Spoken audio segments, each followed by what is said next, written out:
பொதுவா வந்து ஜாதகம் தான் ஃபர்ஸ்ட்டு. அவங்கவங்க ஜாதகத்துல இருக்கக்கூடிய விஷயங்கள் தான். அதற்கு உண்டான கிரகங்கள் சொல்லுவாங்க இல்லையா? இப்ப வந்து பாப கிரகங்கள் சொல்லுவாங்க. பாப கிரகங்கள் எதுன்னு பார்த்தீங்கன்னா, செவ்வாய், சனி, ராகு, கேதுக்கள், இந்த சூரியன் இதெல்லாமே வந்து பாவ கிரகங்கள் சொல்லுவாங்க. ஐ மீன் இயற்கை பாவர் இவங்கலாம். அது மட்டும் இல்லாம வந்து பார்த்தீங்கன்னா, அவங்கவங்க ஜாதகத்துல பொதுவாக 2, 7, 8 லக்னம்.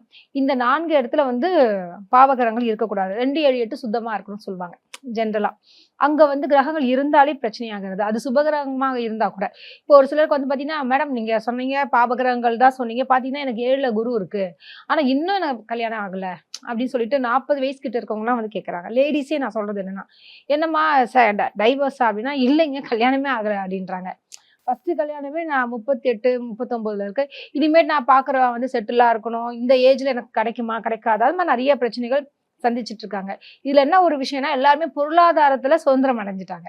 லேடீஸே வந்து இந்த வேலை கிடைக்கணும், ஃபாரின் போணும். இப்ப ஃபாரின்லேருந்து ஒரு கால் வந்தது. இப்ப அவங்க என்ன சொன்னாங்கன்னா, "மேடம் இந்த 2 ஜாதகத்துல எது மேட்சிங்?" அப்படின்னு கேட்கும்போது, "ஆ இது ஓகே." அப்படின்னு சொல்லும்போது, "இது பார்த்து பண்ணுங்க." அப்படின்னும்பொழுது, "மேடம் நாங்க வந்து இப்ப நான் இந்த அ என் நைஜீரியால இருக்கேன். இப்ப நான் வெளிநாடு அவங்க வந்து யுஎஸ்ல இருக்காங்க.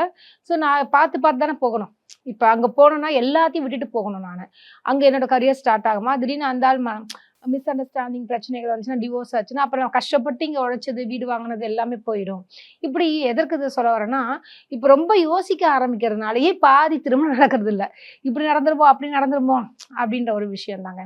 சரிங்க. இப்ப வந்து இந்த நான் சொன்ன ஸ்தானங்கள் இருக்கு இல்லையா? லக்னம், 2ஆம் இடம்ன்றது குடும்பஸ்தானம், அப்புறம் கலத்திர ஸ்தானம். இந்த இடத்துலலாம் வந்து கிரகங்கள் இருக்கறனால நெறைய பேருக்கு திருமண தோஷம், அதாவது தார தோஷம், கலத்திர தோஷம் இப்படி சொல்லிட்டே போலாம்.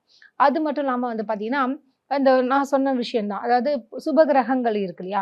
எனக்கு 7ல குரு இது இருக்கு. மேடம் எனக்கே லேட் ஆகுது அப்படின்னு பார்க்கும்போது, இல்ல கேந்திராதிபத்திய தோஷம்னு ஒண்ணு இருக்கு. சுப கிரகங்களுக்கும் பிரச்சனை இருக்கு. சுப கிரகங்கள் அப்படின்னு பார்க்கும்போது, இப்ப கன்னி, மிதுனம், அப்புறம் வந்து பார்த்தீங்கன்னா மீனம், தனுசு இந்த லக்னக்காரங்களுக்குலாம் ஆப்போசிட் களத்திர ஸ்தானாதிபதி பார்த்தீங்கன்னா, சுபகிரகமான புதனும், குருவும் வந்துருவாங்க. ஸோ அவங்க அந்த இடத்துலயே இருந்தா, நிச்சயமாக அந்த தோஷங்கள் வருது. அதான் கேந்திராதிபதி தோஷம்னால, திருமண வாழ்க்கை நல்லால, அது மட்டும் இல்லாம அந்தணன் தனித்திருந்தால் அவதிகள் பலவாம். இந்த மாரி நெறைய விஷயங்கள் சொல்லிட்டு இருக்காங்க. அதே மாரி பார்த்தீங்கன்னா, 7ல ராகு இருக்கும். அப்படி அவங்களுக்கு இருதார திருமணம்ன்ற விஷயங்கள் இருக்கு. அதே மாரி பார்த்தீங்கன்னா, 7ல சனி பகவான் இருக்கு. கால தாமத திருமணத்துக்கு சனினாலே ஸ்லோ பிளானட் தானே.